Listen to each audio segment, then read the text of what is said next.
کہ بیٹی کے اوپر پیغام آیا، باپ نے کہا قبول کر لو، تو پہلی بیٹی نے کہا میں قبول نہیں کروں گی، یہ باہر کا آدمی ہے، قریب کا آدمی نہیں ہے، یہ میرے باپ کو بھی نہیں جانتا، میں اس کو بھی نہیں جانتی، اور یہ آدمی میری غلطی کو معاف نہیں کرے گا، مجھ کو طلاق دے دے گا، مجھ کو اس کا رشتہ منظور نہیں ہے۔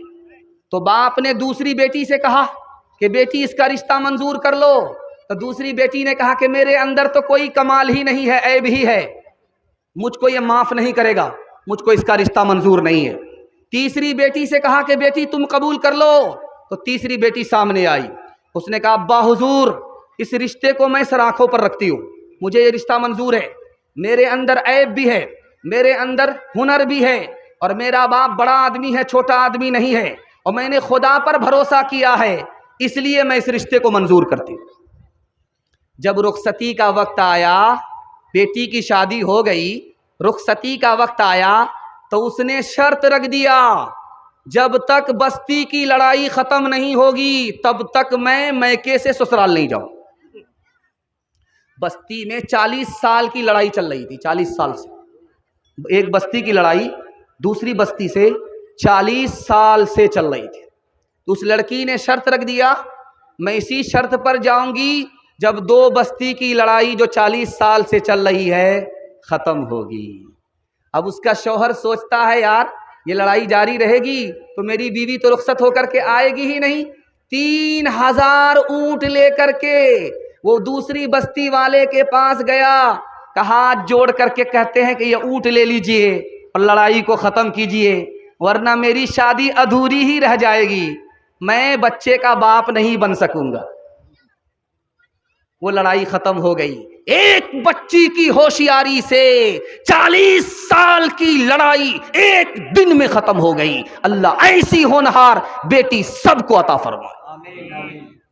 دھیان سے رکھیے، رشتہ آیا، آپ دیکھیں گے کہ جس کا بچہ کالا ہوتا ہے اس کی ماں اس کو 72 بار صابن لگاتی ہے، کسی طرح یہ کالا بیٹا گورا ہو جائے، لیکن وہ صابن تو کالا ہو جاتا ہے لیکن وہ کالا گورا نہیں ہوتا ہے۔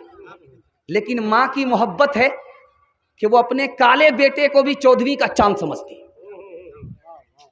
دھیان سے رکھیے گا، رشتہ آیا، کالا آدمی آیا لے کر کے، رشتہ کالا آدمی لے کر کے آیا، دروازے پر لڑکی کا باپ آیا، اس نے اس کالے آدمی سے کہا کیوں آئے ہو میرے یہاں؟ کہا تیری بیٹی کا ہاتھ مانگنے کے لیے آیا۔ کہا آئینہ میں ذرا منہ دیکھ لو 72 مرتبہ، تم میرے اس رشتے میری بیٹی کے لائق ہو؟ بیٹی سن رہی تھی۔ بیٹی نے کہا ابا حضور تم کو یہ رشتہ منظور ہو یا نہ ہو مجھے یہ رشتہ منظور ہے، میں اس کالے کو نہیں دیکھ رہا ہوں بلکہ اس کالے کو جس کملی والے نے بھیجا ہے میں اس کو دیکھ کر کے رشتہ منظور کر رہی ہوں۔ تیسری مثال آ رہی ہے، دھیان سے سنیے گا۔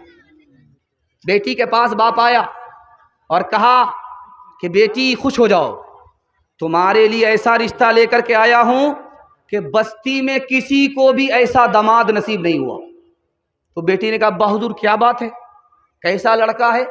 کہا کہ بیٹی سونار ہے، سونے کی دکان ہے، زیور کی دکان ہے، اس سے تمہارا رشتہ کرنے کے لیے جا رہا ہوں، وہ تمہارے بازو کو زیور سے بھر دے گا، تمہارے کان کو زیور سے بوجھل کر دے گا، بیٹی اس رشتے کو منظور کر لے۔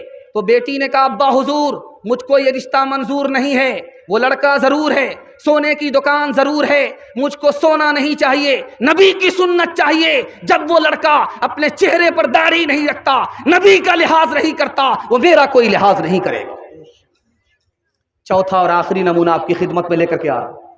آپ دیکھیں گے کہ جوان بیٹی کی شادی ہونے والی ہوتی ہے، بارات آنے والی ہے، اپٹن لگایا جا رہا لڑکی کو، تو لڑکی مایوس بیٹھی ہوئی رہتی ہے، کچھ نہیں بولتی۔ اپٹن لگایا جا رہا ہے، محلے کی خاندان کی ساری عورت جمع ہے، ماں بھی جمع ہے، ماں بھی بیٹھی ہے، دادی بھی، نانی سب، ان سب کے باوجود بھی وہ لڑکی مایوس ہے، کچھ نہیں بولتی ہے۔ جانتے ہیں کیوں؟ دو وجہ سے۔ ایک وجہ یہ ہے کہ اس کو غم ہو رہا ہے کہ 18 سال جس باپ کے گھر میں پرورش پا رہی تھی اس گھر کو دو بول بولنے پر چھوڑنا پڑے، ایک غم تو اس کا ہوتا ہے۔ دوسرا غم جانتے ہیں کس کا ہوتا ہے؟ یہ میری نانی میری تعریف کر رہی ہے، یہ میری دادی تعریف کر رہی ہے، میرے باپ تعریف کر رہے ہیں، میرے خاندان کے لوگ تعریف کر رہے ہیں، ان کی تعریف سے کیا ہوگا، بلکہ میں جس کی دلہن بن رہی ہوں وہ جب تعریف کرے گا تب میں قابل تعریف ہوں۔ آخری نمونہ آپ کی خدمت میں آ رہا ہے، بیٹا سے زیادہ آپ بیٹی کو تعلیم دلائیے۔ آپ کو بہو کو تعلیم دینے کی ضرورت نہیں ہے، ماں کو تعلیم دینے کی ضرورت نہیں ہے، ساس کو تعلیم دینے کی ضرورت نہیں ہے، یہی بیٹی آگے چل کر کے ماں بنتی ہے، بہو بنتی ہے، ساس بنتی ہے۔ بیٹی کو آپ زیادہ تعلیم دلائیے، انشاءاللہ تعلیم کم ڈگری زیادہ دلائیں گے، ہاتھ اٹھائیے، دھیان رکھیے گا۔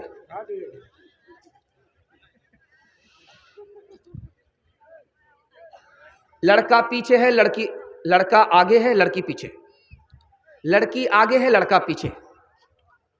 تو لڑکی پلٹ کر کے دیکھا کہ لڑکا میرے پیچھے کیوں آ رہا، تو پوچھا میرے پیچھے کیوں آ رہے ہو، کہا میں تم پر عاشق ہوں۔ اچھا عاشق ہو، ابھی 2 منٹ میں پتہ چل جائے گا۔ ارے اللہ کا بندہ کتنا بے وقوف ہے، مجھ پر کیا عاشق ہے، میری بہن پر عاشق ہو جا، میری بہن مجھ سے زیادہ خوبصورت ہے، میرے پیچھے آ رہی ہے۔ اب لڑکا اس کو چھوڑ کر کے ادھر جھانکنے لگا، لڑکی نے منہ پر زور سے تماچا مارا، تو جھوٹا عاشق ہے، سچا عاشق نہیں ہے، اگر سچا عاشق ہوتا تو میری طرف دھیان رہتا، دوسرے کی طرف دھیان کیسے چلا گیا۔ لڑکی کو پڑھائیے۔ پیر صاحب آئے بستی میں، میرے حصے کا جلسہ مکمل ہو رہا ہے، آپ کو دعا تک جلسے کو مکمل کرا کر کے اٹھنا، جیسے میں مہمان ہوں، میرے بعد آنے والے بھی مہمان ہیں، آپ میزبان ہیں، وہ سنائیں گے آپ سنیں گے، تب میزبانی کا حق ادا ہوگا۔ انشاءاللہ حق ادا کر کے اٹھیں گے، ہاتھ اٹھا دیجئے، مکمل صحیح جا رہا ہے، دھیان سے سنیے گا، جلدی سے نکل جائے گا۔ بستی میں پیر صاحب آئے، عورت کو پتا کرنا تھا کہ 1 نمبر پیر ہے یا 2 نمبر پیر ہے، تو عورت نے مرد سے پوچھا، پیر صاحب سے پوچھا کہ پیر صاحب آپ 2 نمبر کے پیر ہو یا 1 نمبر کے پیر ہو؟ تو پیر صاحب نے جلال میں کہا، او کم بخت تمہیں پتہ نہیں ہے، میں 1 نمبر کا پیر ہوں، بیٹھتا یہاں ہوں، مدینہ دیکھ لیتا ہوں، کہ ابھی 2 منٹ میں پتہ چل جائے گا۔ دسترخوان بچھا کر کے عورت نے کھانا رکھ دیا، کہا کہ پیر صاحب یہ کھانا کھائیے، کہا کتنی بدتمیز عورت ہے، یہ روکھا سوکھا دے دیا ہے اور کہہ رہی ہے کھانے کے لیے۔ تو عورت نے کہا کہ آپ 2 نمبر کے پیر ہو، بیٹھتے یہاں ہو، مدینہ نظر آتا ہے، اور چاول میں ترکاری چھپی ہوئی ہے، تم کو نظر نہیں آ رہی ہے، تو 2 نمبر کا پیر ہے۔ ایک بات جس مثال پر میں پیغام کو ختم کر رہا ہوں، جس کے لیے میں نے اس موضوع کا انتخاب کیا ہے، اس مثال کو سنا کر کے جلسے کو مکمل کر رہا ہوں، دھیان سے اس کو سنیے گا۔ جب بیٹی سسرال سے میکے آتی ہے تو گھر کی ساری عورت گھیر لیتی ہے، اس سے سوال کرتی ہے کہ بیٹی یہ بتاؤ تمہارا شوہر کیسا تھا؟ تو لڑکی کہتی ہے سبحان اللہ۔ اب اس سے پوچھا جاتا تمہارے سسر کیسے تھے؟ تو کہتی ہے ماشاء اللہ۔ اس کے بعد کہا جاتا ہے کہ سسرال کیسی تھی؟ تو الحمدللہ۔ اب پوچھا جاتا ہے کہ تمہاری ساس کیسی تھی؟ انا للہ، جلے تو جلال تو اس بلا کو ٹال۔ تو ماں نے سمجھ لیا کہ اس کو سب کچھ پسند ہے، ساس پسند نہیں ہے۔ اب ماں نے اس لڑکی کو ادب دینا شروع کیا کہ بیٹی ایک سوال سنو، میں تم سے سوال کر رہی ہوں، تمہارے جواب سے پتا چلا کہ تم کو سسر بھی پسند ہے، سسرال بھی پسند ہے، شوہر بھی پسند ہے، مگر ساس پسند نہیں ہے۔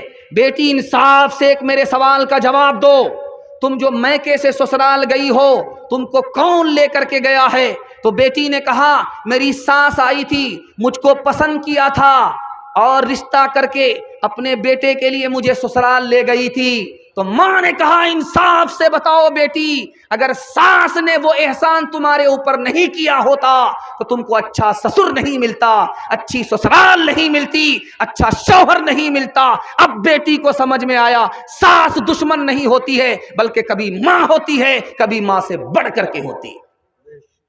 تعلیم عورتوں کو بھی دینی ضرور ہے، دینی ضرور ہے، لڑکی جو بے پڑھی ہو تو وہ بے شعور ہے، بے شعور ہے، حسن معاشرت میں سراسر فتور، حسن معاشرت میں سراسر فتور ہے، اور اس میں والدین کا بے شک قصور ہے، بے شک قصور ہے۔